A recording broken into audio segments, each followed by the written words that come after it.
The Big Five Booty. For this workout here, we're going to focus on 5 different movements or 5 different areas that you need to target in order to maximize glute development. Glute development is important for 3 reasons.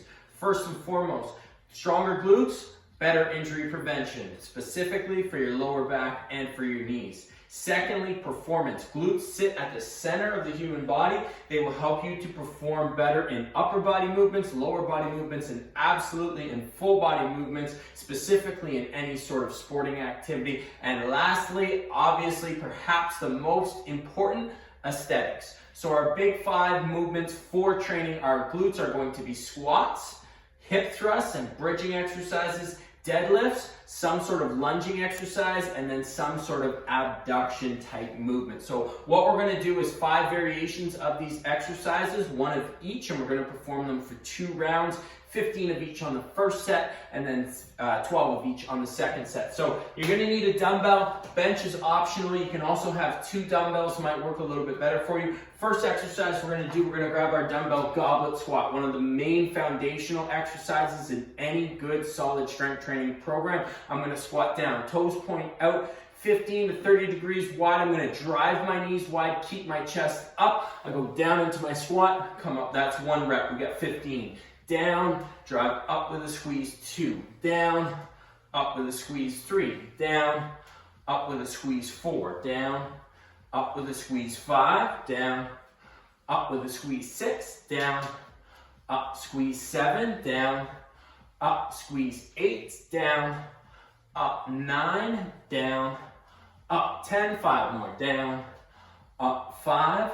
Down, up, 4. Down, up, 3, doing great, down, up, 2, and 1 more, down, up, big, strong, squeeze, 1. So what you probably noticed there in the squat, or the way I was doing squats, is toes point out, and then I'm driving my knees wide. This will create more hip engagement, or ultimately glute engagement in our squat. Oftentimes when I'm first assessing a client, what I see with their squat, toes are super narrow, and then they'll squat up and down like this. Not really getting full range of motion, not activating their glutes whatsoever, and really putting all the emphasis in their quad. So when you're doing your squats, any type of squat variation that I give clients, toes point out a little bit, we drive the knees wide, we keep the chest nice and upright, get down to a point where we still maintain neutral spine, and then a big strong squeeze at the top. For our second exercise, you can use either a single dumbbell, which I'm going to do just for ease of use, or you can grab 2 dumbbells. And what we're going to do is a Romanian deadlift.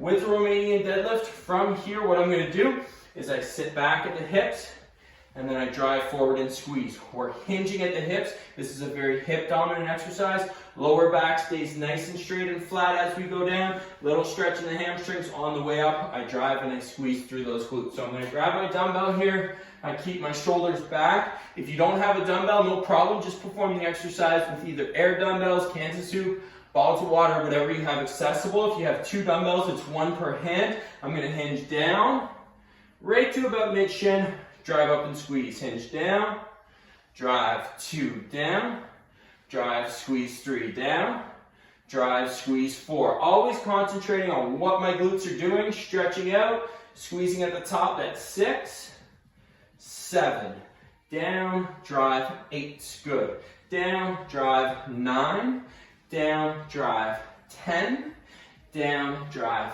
5, down, drive, 4, down, drive, 3, keep it up, down, drive, 2, last one, here we go, down, drive, 1, beautiful, dumbbell goes away. So we got squats down, we got deadlifts down. Next thing is what I would call, or next movement is what I would call the king of booty, where we're going to perform bridging exercises. I'm going to do a hip thrust. So hip thrust, or you can do glute bridges from the floor. Glute bridges from the floor. Same idea here, you're going to hold the dumbbell and then you're going to drive up and squeeze, come down. You really want to make sure your glutes engage and you rotate your pelvis all the way through. Stomach stays flat at the top. With a hip thrust, it's the same movement, a little bit more range of motion. It's going to target some different areas in our glutes, make them work a little bit harder or different from what a glute bridge would do. If you have a dumbbell handy, awesome. You're going to take that, just place it on your hips. If you don't, no problem. Just perform the exercise body weight. Again, Gonna walk my feet out. I want them to be, or I want my knees to be around a 90-degree angle. Head stays forward so I can really squeeze at the glutes. And then I'm gonna dip down and drive 1. Dip down, drive 2. Dip down, drive 3. Dip down, 4. Dip down, 5. Dip down, 6. Dip down, 7. Dip down, big squeeze, 8. Keep going nice and strong. 9, down, up, 10. We got 5 more. Down, 5, down, 4, down, 3. Keep rocking. Down, 2. One more big solid squeeze. 1. Beautiful. I'm going to toss that dumbbell to the side. And voila, done my hip thrust. So the other thing that I did not mention is if you're doing a hip thrust from the bench, typically you want that bench right below your shoulder blades so that you have good solid leverage. One of the mistakes I see is people put that bench right on their shoulders, up a little higher. You get less leverage, you're likely to feel it more in your lower back, and it just feels more uncomfortable. So make sure you have a good position on the bench there. The fourth movement is going to be anything single leg based. What we're going to do, you got 2 options, either a goblet curtsy lunge. What a curtsy lunge does is it just takes our hip and rotates it to give a bigger stretch throughout our glutes, make them work a little bit harder than a normal lunge. But if you don't like curtsy lunges, or if you've had any history of knee injuries, MCL, ACL, or meniscal tears, then just perform a regular back lunge. So what we're going to do is we're going to hold that weight up. If you have one, body weight is fine. For my curtsy lunge, I'm going to point my toes inward a little bit, and then I'm going to lean back, and then I drive up. Lean back, and then I drive up. Lean back, and then I drive up. And as I'm going down, where I'm really trying to feel that stretch is right in my glute. We're going to go 15 on one side, 15 on the other. And as I mentioned, if you're not doing curtsy lunges, just straight back. You can hold that dumbbell up, and then step up with it. Here we go. Holding that dumbbell, point my toes in just slightly, make sure I get a good rotation at my hip. Step back, and 1. Stepping back around a 45-degree angle.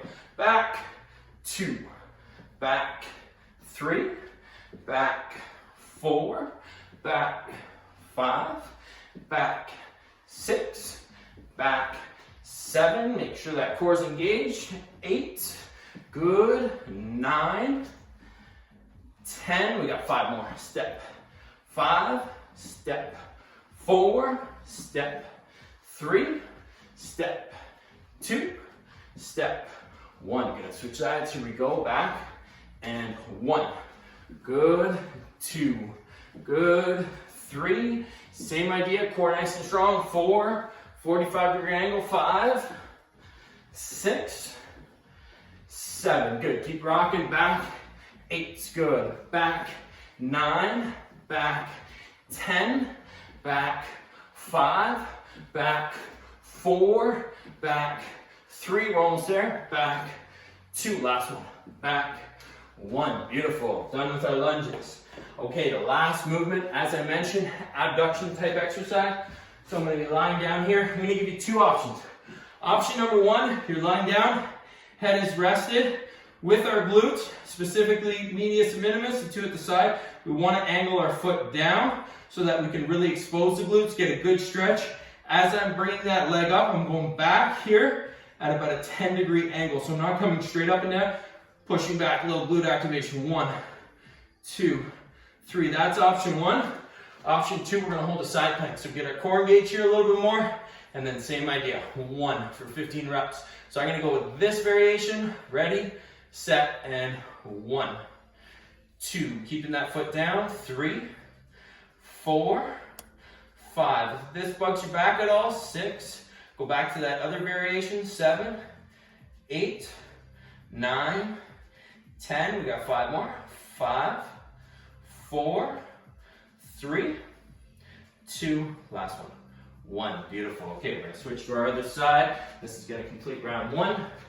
Ready, foot points in, give myself a little space here, and here we go. 1, 2, 3, 4, 5, 6, 7, 8. Make sure that stomach's strong. 9, not leaning back too much. 10, and 5, 4, 3. Good, keep rocking. 2, 1 more. 1. Beautiful. Okay, that was round 1. We're going to rifle through round 2 for 12 of each exercise. Grab that dumbbell. You're starting with your squats, toes point out. Here we go. Knees drive wide. 1, 2, 3, 4. Nice and controlled. 5. Just go at your own pace. 6, 7, 8, 9, 10, and 1. Beautiful. 1 more. 2. Perfect. Dumbbell goes down. Finish off your reps. If you need to, same thing.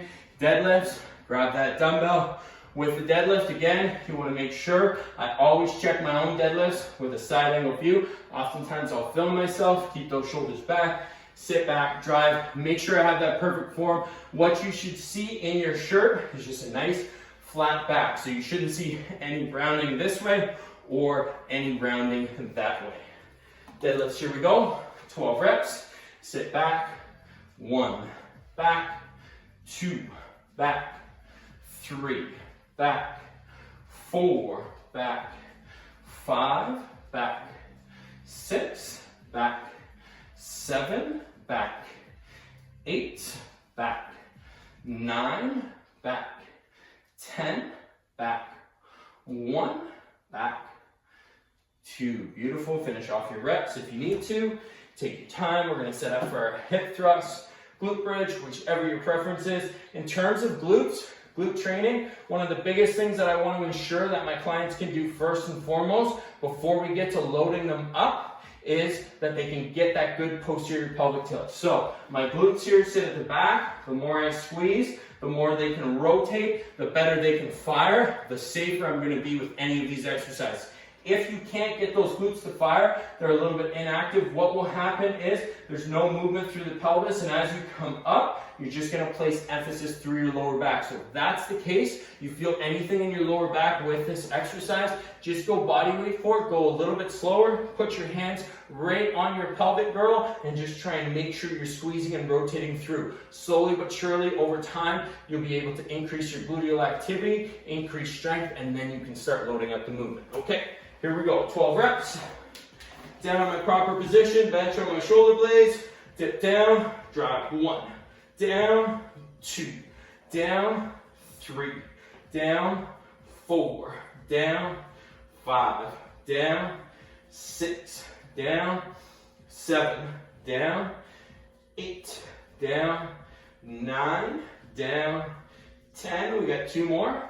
1, last one we're gonna hold for 5 seconds. Go, 5, 4, big squeeze, 3, 2, 1. Dumbbell goes down. Beautiful. So that 5-second hold is what we call an isometric hold, where again, you're not actually moving, you're just squeezing and holding. With your isometric holds, great way to connect your brain, your mind, to your glutes or any other muscle. You hold, squeeze nice and strong. It'll build up that neural drive. And what that will do is ultimately get that muscle more active and stronger as well. So if you're someone who's having trouble getting their glutes to activate, little holds with each rep can also help you to build up that activity, that neural drive, that mind-muscle connection. Okay, we got 2 exercises left. Grabbing my dumbbell, curtsy lunges or back lunges, body weight or with the dumbbell, totally up to you. And I'm gonna step and up. 1 step, 2 step, 3 step, 4 step, 5 step, 6, doing great, step, 7 step, 8 step, 9 step, 10, 2 more step, 1 more step, 2, beautiful, other side, ready, here we go, and step, 1 step, 2 step, 3 step, 4 step, 5 step, 6 step, 7 step, 8 step, 9 step, 10 step, 1 step, 2, very good. Don't need those dumbbells anymore, put that away. Okay, sideline leg raises or side plank with a sideline leg raise. So what I'm going to do here is I'm going to go for that first variation. Reason why I'm doing so is I can still get a lot out of this variation, even though I'm a bit more of an advanced trainee. And sometimes it's important to note that you can still regress and make progress on a movement by doing the easier version. You don't always have to go super heavy. You don't always have to go super hard in order to make progress. Something that I talked about with deload weeks. So for this exercise here, I'm still going to do a lot of good for my body, even though I can challenge myself with that other variation by just toning it back a little bit and doing my side lat leg raise. So 15 reps, here we go. Choose your variation, and 12 reps. 2, 3, 4, 5, 6, start to feel that burn. 7, 8, 9, 10, 1, 2, beautiful, other side. And let's finish this off. Tuck that foot under, a little bit more range of motion. Keep this leg pointing down, and 1, 2, 3, 4, 5, 6, 7, 8, 9, 10, 1, and 2, and voila, there it is. So that concludes our Big 5 of Booty mini workout. So as I mentioned, if you really want to grow, target, develop your glutes for those 3 main reasons: injury prevention, athletics, and aesthetics. These are the movements that you really want to work to get stronger and stronger on, and then obviously having a dietary component that matches the efforts that you're putting in will help to maximize your results.